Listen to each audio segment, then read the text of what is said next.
حكاية فيلمنا النهاردة عن زوجين مسافرين يستمتعوا بأجازة الصيف، ولكن لسوء حظهم بيخليهم يقابلوا شخص مريض نفسي بيدمر حياتهم. بيبدأ فيلمنا مع بن اللي بيكون ضابط شرطة مفصول لأنه قتل واحد من المجرمين وهو بيقبض عليه، وبيكون مع فيه مراته وهم مسافرين لمكان معزول عن المدينة علشان يقضوا فيه أجازتهم لحد ما تخلص قضية بن. وهم في الطريق بيقفوا يشتروا الحاجات اللي هيحتاجوها، ولما بيدخل بين المحل في عامل صغير بيبص لفيه وبيكون بين هيتخانق معاه، ولكنها بتقوله انه ولد صغير وبتهديه. ولما بيروحوا يحاسبوه بيكون بين هيشتري مجلة فيها اخبار عن قضيته وبترجعها فيه علشان ما يقراهاش ويضايق نفسه، ولكنه بيصر وبياخدها تاني. ولما بيوصلوا للكوخ بتاعهم بتطلب فيه من بن يهدى ويستمتع بأجازته وما يفكرش في اي حاجة، وبيدخل بين الحاجات اللي اشتروها للكوخ وبيكون معاه سلاح وبيخبيه في المطبخ. وبتنزل في البحر، ولما بتطلع بتروح مع بين علشان يشوفوا اصحابهم باتريك وكيت، ولكنهم بيتفاجئوا ان في شخص غريب في بيتهم، وبيسألوا بين هو مين وبيعمل ايه في بيت اصدقائه وما بيكونش مرتاح ليه. فبيقول له الشخص ده ان اسمه أليكس وان باتريك سمح له يقعد في البيت لحد ما يرجعوا، وما بيقتنعش بين بكلامه. ولكن في بتهديه وبتعتذر لأليكس وبتاخد بين وبيرجعوا للكوخ بتاعهم، وهناك بتقوله انه ممكن يكون شخص يعرفوه من شغلهم، ولكنه بيفضل مستغرب لانهم عمرهم ما اتأخروا عن اجازة الصيف بالشكل ده.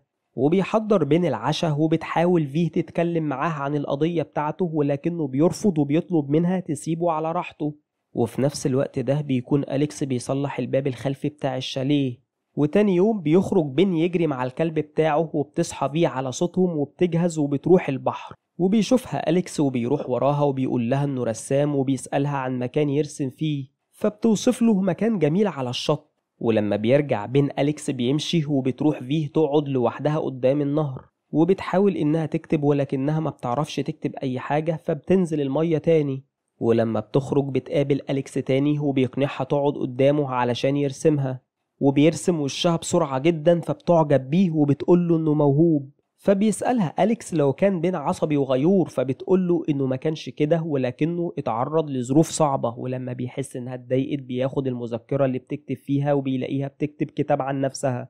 وبيكون بين في الوقت ده متضايق وشاكك في أليكس، وبيقرر يدخل الشاليه وبيدور على أي حاجة مش طبيعية، وبيلاقي في الشاليه شنطة أليكس. وبيكون أليكس وفيه راجعين في نفس الوقت ده للشاليه، وبيسأل أليكس في عن الكوخ بتاعهم، فبتقوله إنه كان ملك الكيت وباتريك ولكنهم كسبوه منهم في لعبة لأن كيت كانت بتكرهه وطلبت من باتريك يبني شاليه بداله. وبيلاقي بين كاميرا باتريك في شنطة أليكس وده بيخليه يشك فيه أكتر، وبتقول فيه لأليكس إنها عايزة بين يهد الكوخ ويبنيه من جديد، وبتحكي له إنهم بيحبوا باتريك وكيت على الرغم من إنهم ما بيتقابلوش غير مرة واحدة بس في السنة. ولكن أليكس بيقول لها إنهم قالوا عنهم إنهم مجرد أصدقاء، وبيسمع بين صوتهم فبيرجع الشنطة مكانها بسرعة وبيخرج من الشاليه ومحدش بيشوفه.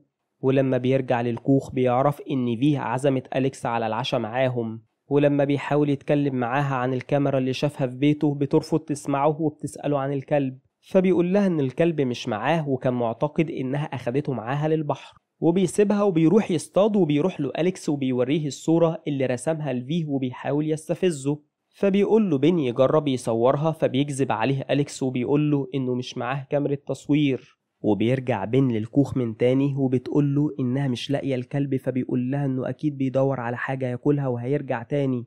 ولما بتسأله هو رايح فين بيقول لها إنه رايح يتصل بباتريك لأنه لقى الكاميرا بتاعته في شنطة أليكس، ولكن فيه بتقول له يبطل شك وبتطلب منه ما يدورش في الشاليه تاني. ولكن بين بيقول لها إنه هيتصل بباتريك ولو رد عليه وقال له إن هو اللي سمح لأليكس يقعد في الشاليه بتاعه هيتعامل معاه كويس ويبطل شك فيه. وبيتحرك بين بالعربية لحد ما بيوصل لمكان فيه شبكة، وبيبعت رسالة صوتية لباتريك وبيطلب منه يكلمه أول ما الرسالة توصله. ولما بيرجع للكوخ بيسمع في بتعيط فبيقلق عليها وبيروح لها بسرعة وبيعرف إن الكلب مات. ولما بيفحص جسم الكلب بيلاقي رقبته مكسورة، فبيعتقد إن أليكس هو اللي عمل كده وبيروح يضربه، ولكن أليكس بيقوله إنه ما يعرفش أي حاجة، فبتعتذر له فيه وبيطردهم أليكس من البيت. ولكن بين بيقوله يوريهم مفاتيح الشاليه لو ما كانش بيكذب عليهم، وبيسأله عن كاميرا باتريك اللي في شنطته. ولما بيعرف أليكس إنه دور في شنطته بيتعصب وبيطردهم تاني، ولما بيخرجوا بيفضل يضرب في ايديه وبيبان انه خايف من حاجة، وبيدفن بين الكلب وبيقول لفي انه شاكك ان أليكس قتل كيت وباتريك، ولكنها بتقوله انه مجنون وبتسيبه وبتمشي.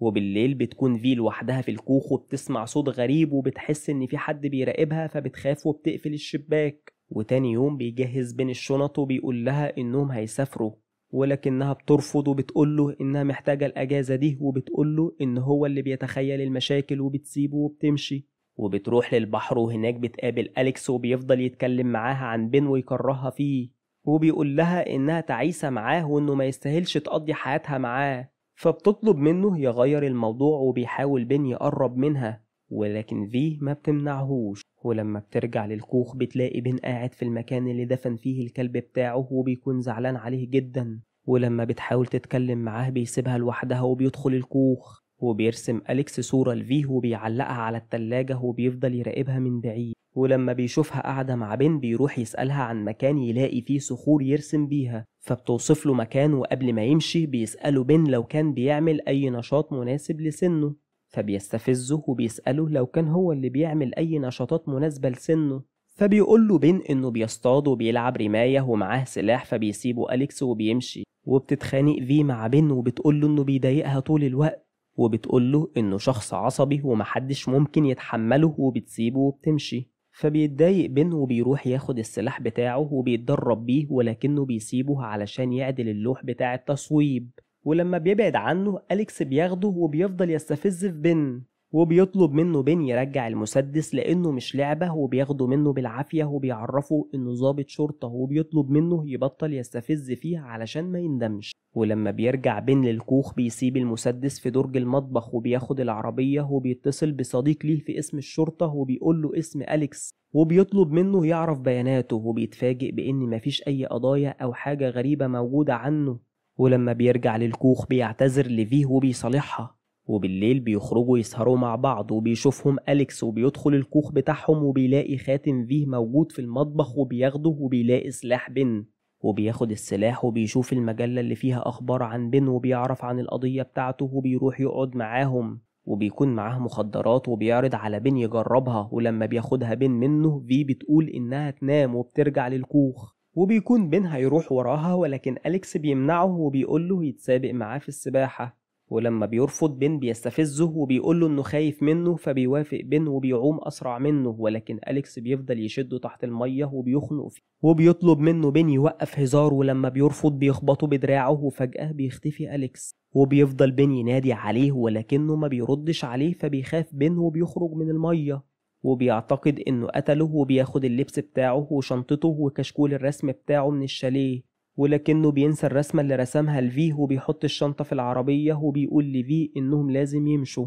ولما بيتحركوا بالعربية بتكون في مش فاهمة إيه اللي بيحصل وبتسأل بين عن سبب سفرهم، فبيقول لها إن أليكس اختفى، ولما بتشوف شنطته في العربية بتفضل تسأله هو عمل إيه، ولما ما بيردش عليها بتوقف العربية غصب عنه، وبيقول لها بين إن أليكس تقريبا مات، وبيعرفها انه كان بيحاول يغرقه، ولكنها ما بتصدقهوش وبتقوله يحكي لها كل اللي حصل بالظبط. فبيقول لها انه طلب منه يتسابق معاه، ولما نزلوا المية حاول يخنقه، وانه فجأة اختفى تماما. فبتقوله انه ممكن يكون استخبى منه، وبتطلب منه يرجعهم تاني علشان يشوفوا ايه اللي حصل، لانه لو مات فعلا جثته هتظهر على الشط. ولما بيرجعوا تاني بيلاقوا نور الشاليه شغال، وبيعتقدوا ان أليكس رجع، ولكنهم بيتفاجئوا ان باتريك وكيت هما اللي موجودين في الشاليه.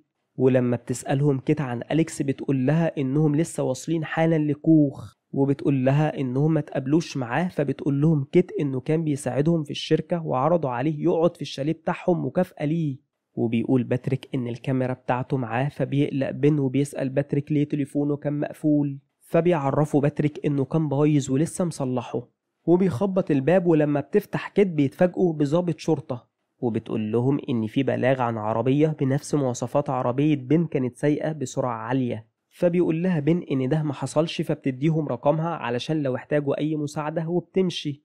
وبتدخل فيه مع كتل المطبخ وبتشوف صورتها موجودة على التلاجة وبتكون قلقانة جدا. ولما بيرجعوا للكوخ بتكتشف ان الخاتم بتاعها مش موجود، وبتسأل بن عنه، ولكنه بيقول لها انه ما شافهوش، وبيقول لها انه هينام على الشط علشان يشوف الجثة لو ظهرت، وبتروح معاه. وتاني يوم بيصحيهم باتريك وبيشوفوا حاجة غريبة على المية، وبيعتقد بين انها جثة أليكس وبيروح بسرعة يشوفها، ولكنها بتطلع انها مجرد طحالب بحرية. وبتروح بين لكيت وبتوريها الرسمة اللي موجودة على التلاجة، وبتقول لها انها ما كانتش تعرف ان أليكس رسام، وبتقول لها ان البنت المرسومة شبهها جدا، وبتعترف لها انها بتحب أليكس وعايزة تنفصل عن باتريك علشان تتجوزه.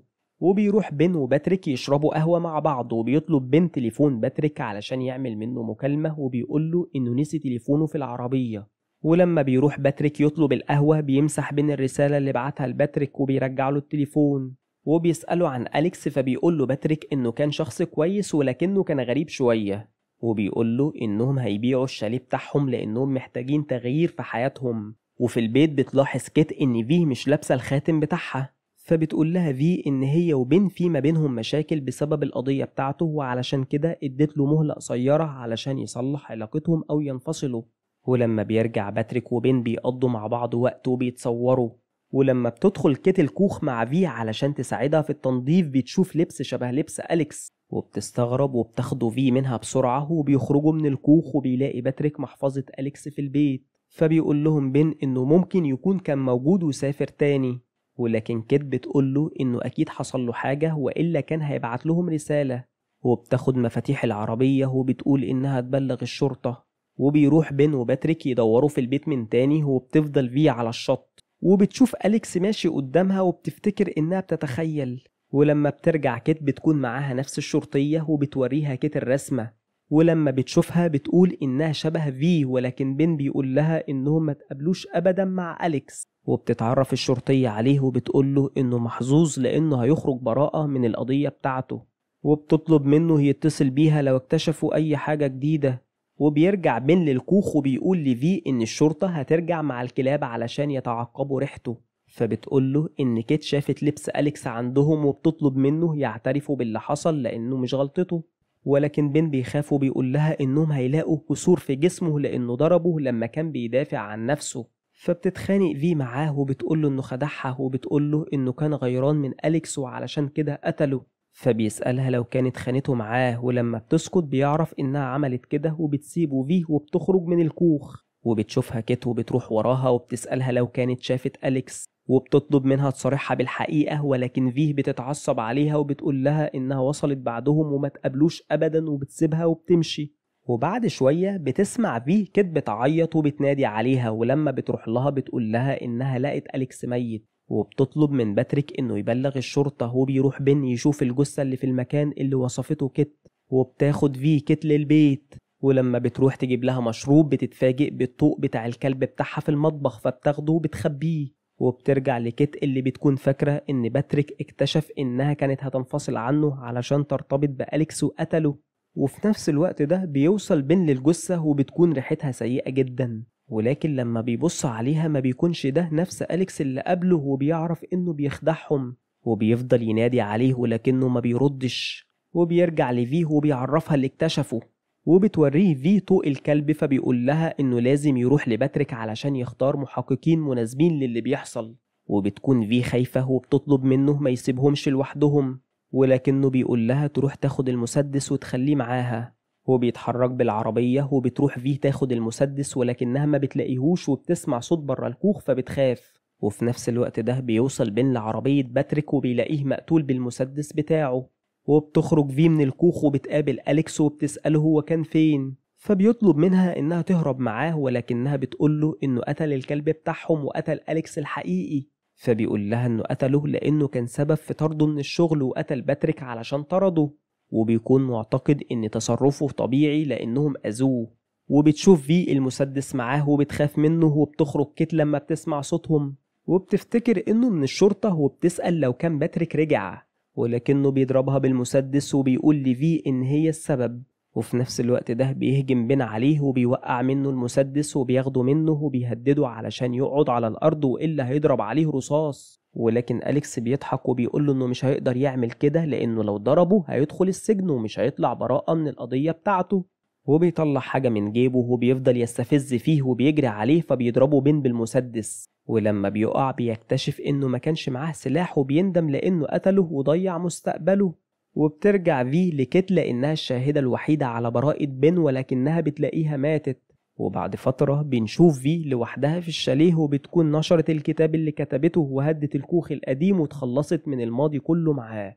ولحد هنا بيكون خلص فيلمنا النهاردة وبنتعلم منه ان احنا ما نثقش في اي حد غريب ابدا. ولو عجبك الفيلم ما تنساش اللايك والشير وتفعل زر الجرس وسيب لنا رأيك في الكومنتات وقول لنا ايه الافلام اللي حابب اننا نلخصها لك.